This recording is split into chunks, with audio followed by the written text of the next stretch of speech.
right, so since I'm talking to two great ladies of comedy, it seems that women in comedy is actually hotter than men in comedy now. Between Tina Fey and Amy Poehler, Rebel Wilson's like the hottest one at the moment. Do you guys think that that the day of the woman in comedy is here to stay? Melissa, you first. I mean, I think it's a wonderful, wonderful notion. I'm so thrilled that there's support for women in comedy. I mean, I think women in comedy, women have always been funny, and I think that there's like, I'm asked a lot, like, do you think women aren't funny, or is there a difference between male and female humor? I think funny is funny, and I think that people are finally realizing that. Yeah. Yeah, I don't know. I think during the 50s, 60s, 70s, a lot of shows were headed by females, if you notice. And then it died out after the Cosby Show went off. It really all just died out. And I'm not just talking about African American, all female shows, gone, female-led shows, you know. But now they're back on the rise. But Tina Fey's a wonderful writer, and you have to write your own stuff. That's really what it is. It's just like rappers, singers. You have to now write your own jokes. Or have a team that knows you. And fortunately for me, I had some great writers coming up. Richard Vassy and Tracy Gamble. They used to write for Golden Girls. Yeah. And they could hear my voice. And some great writers now in First Family with Byron Allen. They can hear. When people can hear your tenor, like in your show, they write for you, which is great, but you can't write for everybody. So a woman has to write for herself, but we're definitely on the rise, but you know, we still have trouble. We can't do like men do. You know, we look just mean and bitchy. And it's not good, and that's a shame, because it would be nice to be that way and not be judged. Yeah, well, we're kind of jumping to something that I wanted to get to later, but I think this is perfect. So you're right. So there was like this thing where you had Lucy and Mary Tyler Moore and all these women that were huge. Ellen, and then it kind of, around Cosby, late Brett 80s. Butler, gone. It just disappeared. Now you got a spin-off from 227 that it made the pilot, and then that was it. Was it a little bit early? Was it a little bit early for a female-dominated No, I just sitcom? didn't have a showrunner. I didn't have the right politics. I know now. This is years later. Yeah. But yeah, you have to have a showrunner, the right producer, and somebody sold my producer 2 slots rather than 3, and so they trade you off for a better deal. It's done all the time. Yeah. So I don't take this business personal at all. It's never personal unless somebody punches you in the face. I take that personal, but everything else is sticks and stones. You know, you really have to be that way.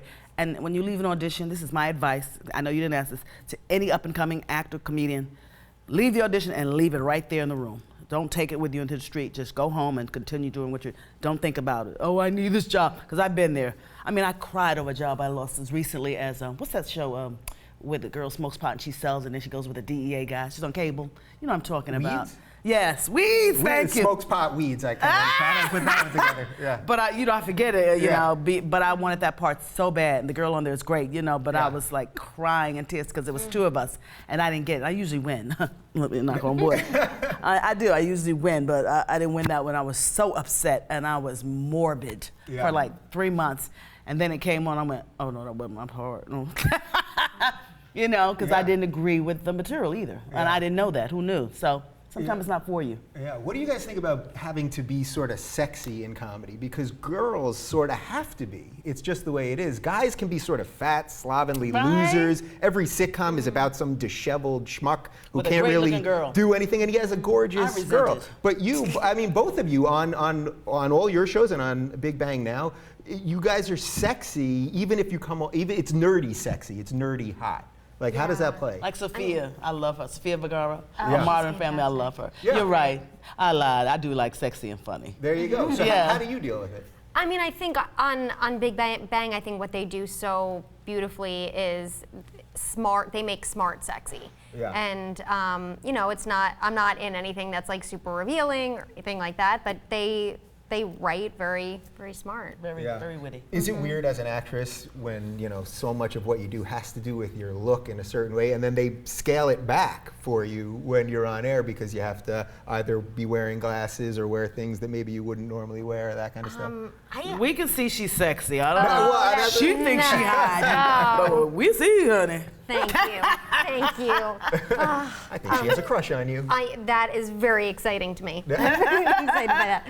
I kind of like it. It kind of sets the bar low. That way, if I go somewhere without the glasses and stuff, and it's like, oh, okay, well, you look a little better. It looks, yeah. It's better than like them really vamping up, and then I go somewhere else, and they're like, ah.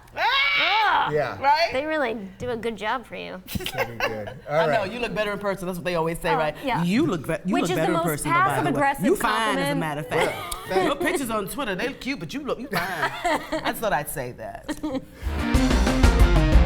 Bonobos.com is the official outfitter of the Rubin Report. Enter code TRR20 for 20% off your first purchase.